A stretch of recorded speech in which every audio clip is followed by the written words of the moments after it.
আরে হ্যাঁ, তোমাকে তো বলাই হয়নি, আজ 31শে ডিসেম্বর, আজকে বন্ধু বান্ধবের সঙ্গে একটু পিকনিকে যাব। পিকনিকে যাবে? আর আমরা কি বানের জলে ভেসে এসেছি নাকি? बात तो सही है। আমাদেরকেও নিয়ে যেতে হবে পিকনিকে। উঠালে রে দেবা, উঠালে রে বাবা। তোমাদের তো পিকনিকে নিয়ে যাবো কালকে, তবে আমাদের যে পিকনিকটা হবে সেটা একটু ইউনিক পিকনিক, ইউনিক ট্যুর হবে, বুঝেছো?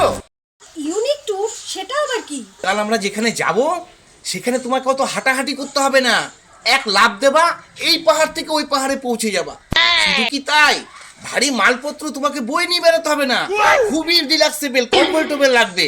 তাছাড়াও তুমি তো মাঝে সাঝে আমাকে বড় বড় পাথর ছুঁড়ে মারো, সেটাও তোমাকে অত পরিশ্রম করতে হবে না, ওর চাইতেও বড় বড় পাথর তুমি আমাকে ছুঁড়ে মারতে পারবা। তা আমরা যাচ্ছি কোথায় পিকনিকে? না, আমরা কালকে চাঁদে যাব পিকনিকে।